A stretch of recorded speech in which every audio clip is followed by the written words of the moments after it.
Esto es una videolectura, la pueden dejar de fondo mientras realizan otras actividades. Esto es Dinastía Uni, un relato original, episodio 36, Pinceladas y criaturas.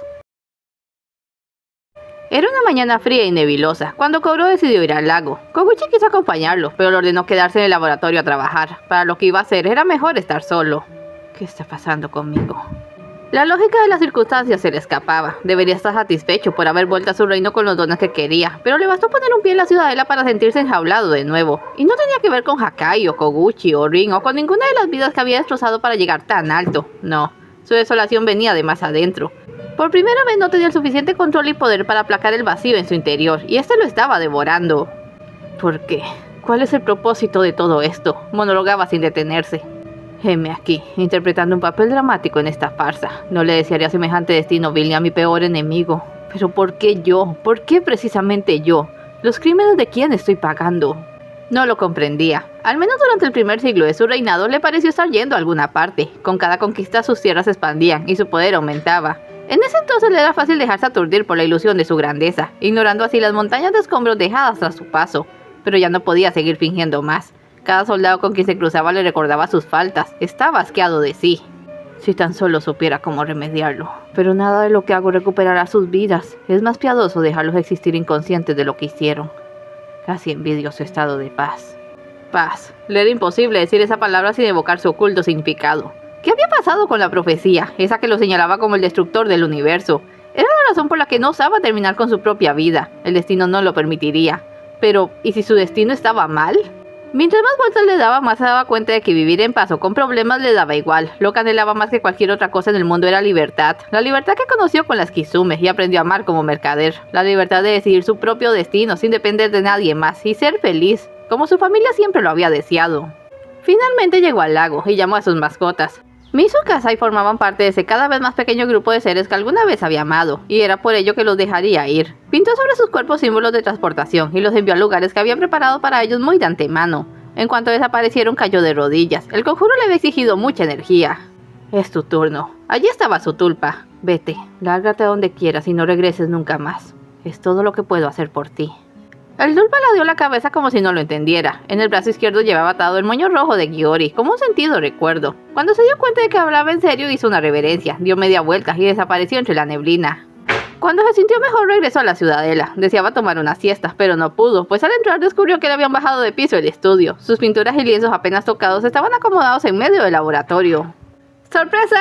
Koguchi salió de detrás de un marco. Detesto las sorpresas. Ya te lo había mencionado. ¿Cuándo? Lo hice. No estaba de humor para explicarle. ¿Qué significa todo esto? Tuve una idea para los nuevos contenedores, pero mientras los diseño, usted debe continuar la investigación. Recordé que me contó que pintar le aliviaba cuando aún tenía su corazón, y pensé que si funcionó entonces, puede funcionar igual ahora. No te sigo. Pinte en contacto con ellas. Si mi teoría es correcta, hacer eso le ayudará a desarrollar un mayor margen de tolerancia. Es ridículo, soltó. Pero como ahora mismo es mi amargura la que habla, quizás podría funcionar. ¿Por dónde empiezo? Con esto, le dio un pincel con un cristal incrustado. Las auras entrarán en el cristal, no tendrá que tocarlas directamente. Perfecto. Cogió un lienzo. Con el día que he tenido, me vendría bien algún ánimo. Entendido. Ve, Yorokobi, dale un poco de inspiración. Dicho y hecho, el risueño conjunto de burbujas se introdujo en el cristal encantado, y Kogoro notó que el pincel le provocaba un cosquilleo en la mano. No se le fue hasta que se puso a pintar, y comenzó a hacer trazos. Antes de darse cuenta, estaba inmerso en un maravilloso frenesí. Ni siquiera supo que estaba pintando hasta que lo terminó. El lienzo mostraba una fabulosa tortuga dorada de gran tamaño que nadaba en un océano burbujeante. Probablemente por la magia de Yorokobi el cuadro también parecía hechizado. Si te le quedabas viendo casi jurabas que había movimiento. Es fantástico, dijo, dejando el pincel a un lado. Siempre pinté retratos o paisajes, cosas reales, jamás algo así. ¿Moraba esta bestia en mi imaginación? ¿O en la de Yorokobi?, comentó Koguchi. Nunca se sabe. ¿Qué haces ahora? A saber a qué momento había traído unas cubetas y estaba tiñendo telas. Es para los contenedores. Iba a ser otra sorpresa, pero ya que no le gustan, pues... ¿Sabes qué? Se sentía mucho mejor ahora. Sorpréndeme si quieres. Te sale muy bien. Así dio comienzo una nueva etapa en la investigación. Mientras Koguchi preparaba los misteriosos contenedores para las auras a punta de hilos y telas, Kogoro se reconciliaba con su viejo talento. El pintar le hacía evocar a su madre, pues ella le había introducido en ese mundo cuando más lo necesitaba. Ahora recordaba que el primer retrato que pintó había sido el de ella, pero la pintura se había perdido durante las muchas ampliaciones de la casa. Pintó muchas cosas en ese breve periodo de tiempo, escenarios y rostros extraídos de su memoria principalmente, pero pintó también una serie de criaturas extraordinarias. Yorokobi no era la única ahora capaz de exacerbar su imaginación. Al pintar con Ikari dio vida a una serpiente ígnea reposando sobre un cauce de lava. Kanashimi inspiró un solitario y melancólico unicornio trotando entre la niebla. Kyofo le dio rápidos reflejos para detallar a un ave peligrosa y enigmática. Por una vez, Ai y So se separaron para revelar a sus guardianes, una serpiente alada blanca para Ai y una serpiente marina negra para So. Pero sin lugar a dudas las bestias más extrañas fueron las últimas dos. No podía describir a la criatura de Mokanshin como nada aparte de una masa de tentáculos azul pálido emergiendo de un remolino en el espacio. Y la de Kyoki eran 3 filas de afilados colmillos circulares con un ojo viéndote fijo desde el centro. Lo que fuera esa cosa no pudo verla más de un minuto antes de voltear el cuadro, como si temiera que fuera capaz de romper el lienzo y saltar al mundo real. Un día, 2 semanas después de comenzado, Koguchi dio por terminado los nuevos contenedores. Claro que al ver ese conjunto de muñecos de trapo sobre la mesa nadie lo habría adivinado. Le faltaba un componente clave y no lo tendría hasta hablar con su maestro antes. En ese momento pintaba con Kyoki en el pincel, mientras Mui y Kanashimi lo rodeaban. Era una forma de combinar auras que estaba probando. Se detuvo de pronto y fue cuando Koguchi decidió acercarse. «Maestro, ¿tiene un minuto?» No contestó. «Maestro?» Miró la pintura, era un retrato. Extraño, considerando que no podía pintar nada coherente con Kyoki, pero esta vez lo había logrado. Sobre el lienzo había plasmado una preciosa niñita de largo cabello oscuro, pero no era solo una niña humana, pues tenía los ojos rojos y sobre esto las marcas del rayo Uni. Por la forma en que su maestro la miraba, era claro que no se había dado cuenta hasta entonces de lo que estaba pintando. «¿Quién era?», preguntó. No respondió. Puso el pincel a un lado y acercó la mano a la pintura para tocarla. Le invadió una desolación total, y de repente todo se oscureció.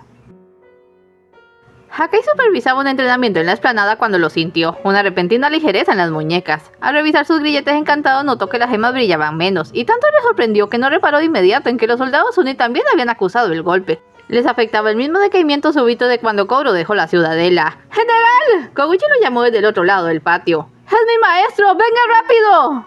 Kouro yacía desmayado sobre el piso del laboratorio. Estaba muy frío y Koguchi no había podido despertarlo. Hakai cargó con él en brazos y lo puso en la cama del piso de arriba. Allí había lo necesario para reanimarlo, ungüentos, hierbas y té.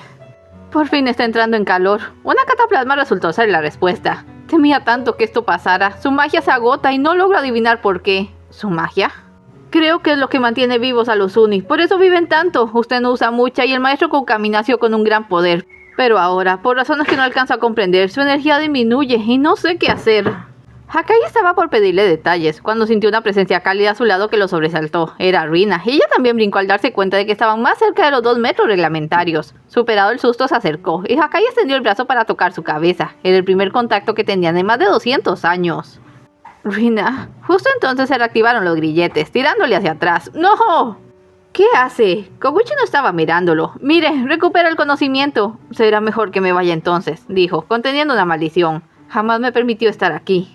Pida en las cocinas que preparen un caldo caliente. ¿Le hará bien? Claro. Intercambió una mirada de pena con Rina antes de bajar. Se detuvo en el laboratorio a recuperar el aliento. Nunca se le había ocurrido que dejar inconsciente a su hermano bastara para debilitar a la mayoría de sus hechizos, pero tampoco pensó que este volviera a pintar, y el laboratorio estaba lleno de cuadros. Lo que fuera que estuviera pasando debía informárselo a Lady Chen. Saber que Kouro había enfermado la llevaría a redoblar sus esfuerzos y apresurar el plan de ataque. Las preocupaciones de Koguchi eran de otra índole. Por encima de la investigación, su prioridad número 1 era velar por la seguridad de su maestro. Pero ¿cómo podía cuidarlo si no sabía qué le ocurría? Él tampoco lo sabía. Despertó desorientado y no recordó qué le había sucedido hasta que Koguchi se lo contó. ¿Quién era?, preguntó de nuevo, buscando allí una pista. La niña del cuadro. Mi hija, la primera. Usted me había contado que nació muerta.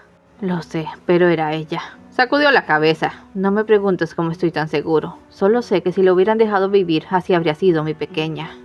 Estoy tan cansado. No debería dormir aún. No estoy seguro de si está bien, pero tengo sueño. Solo espere. Se dirigió a Rina. Le traeré comida. Procura que no se duerma.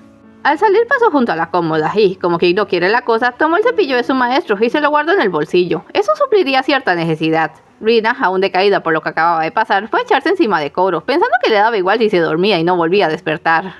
Abuela, lo escuchó decir de pronto. Me hiciste tanta falta.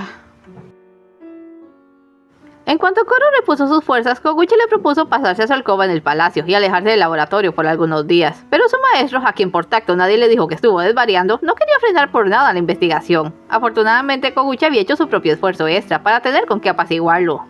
Aquí está la puerta. Lo guiaba pues tenía los ojos vendados. Deme solo un instante. te has tomado esto de sorprenderme más en serio de lo que esperaba. Lo hizo pasar y sentarse. Escuchaba ruidos infantiles a su alrededor. Cuando le quitaron la venda vio que estaba en un cuarto para niños y las 8 auras estaban allí, solo que ya no eran auras sino bebitas con ropas, ojos y cabellos a juego con su factor. ¿No son hermosas? Koguchi estaba orgulloso de su labor. ¿Cómo hiciste esto? No fue nada fácil. Primero tuve que hacer todos esos muñecos. Puse cristales de contención dentro de cada uno. Necesité también algo que aumentara su poder para que las auras se fijaran a las muñecas como nuevos cuerpos. Para ello usé esto. Lo sacó de su bolsillo. ¿Mi cepillo? Su cabello, precisó. Iba a pedirle unas gotas de sangre, pero fue cuando se desmayó. Ya veo. Kyoki ha ido gateando hasta él y se le echó encima. Tengo que admitirlo. Esta vez me ha superado. ¿Oh? Le miraba sin parpadear, con aspecto aburrido. Hace siglos que no veía ese rostro. Como puede ver, ahora podemos ir desarrollando sus dones al estilo humano, y al menos por ahora no hará falta hacer otra cosa que observar. Yo me ocuparé de ello. Koguchi, ¿qué pasó con aquel último cuadro? No lo toqué, está con los otros. Qué malo, dijo terminante. No quiero volver a verlo jamás. Y las cosas pudieron quedarse más o menos así por un rato, de no ser por la inesperada llegada de un extraño visitante. Un desconocido consejero chino que literalmente se saltó toda la guardia apareció un día frente al palacio sin invitación. Venía acompañado por un pequeño niño y trajo con su presencia suficiente energía nueva para despertar por completo a Kouro. Aún antes de que tocara la puerta ya había movido a todos en el palacio solo para recibirle con propiedad. Me honra recibirle en mi morada, amo, dijo, sirviendo el té en el comedor familiar. De vez en cuando me gusta visitar a mis aliados, respondió el extraño. Veo que la vida te trata bien, Kouro. Japón convulsiona bajo las guerras feudales. Hay una preocupante caída en las corrientes mágicas. Afortunadamente aquí estamos seguros. La cosecha fue abundante y yo tengo tiempo para dedicarme a mis pequeñas diversiones. Supe de ello. Mi hijo trajo flores para tus nuevas adquisiciones. Qué dulce gesto. Saca un caramelo de su bolsillo. El cuarto está a la derecha, no más salir del corredor. Verás a mi mascota afuera. Dáselo y te dejará pasar. El niño no había dicho ni media palabra desde que llegara. Aceptó el caramelo y salió. Solo cuando estuvieron solos, el teatrito de diplomacia cedió y su invitado le miró seriamente. Dejémonos de juegos, Kouro. Algo te pasa. Estás todo desaliñado. Eso es porque mi asistente robó mi cepillo. Pero si nos estamos interrogando, dime, ¿cómo diablos supiste de mi investigación? ¿Me espías acaso? Espío a todos los que tienen algo que ver conmigo. No te lo tomes personal. Y ya en serio, te ves horrible. Estuve resfriado, o es que ni a eso tengo derecho. A lo que no tienes derecho es a estar perdiendo el tiempo. Han pasado 200 años. Debería ser emperador del Japón y estar planeando una conquista china para estos momentos. Lamento informarte que este mundo no se rige bajo tu pequeño esquema de buenos y malos. Hago cuanto me permiten mis capacidades. Agradece lo que ya conseguí. Pues no es suficiente, y por si fuera poco, ahora podría disminuir. ¿De qué estás hablando? ¿No lo sabes? Mientras hablamos, tu vieja enemiga reúne un ejército de criaturas mágicas en tu contra. Debo decirlo, en serio la admiro. Lady Sheng juntó piezas. Si Tarek y Ori habían dado con ella... Demonios, debí matarla cuando tuve la oportunidad. Tendrás que aprovechar esta. Los tambores de guerra se aproximan. Los escucharás en tus puertas en unos días. ¿Podrás ganar?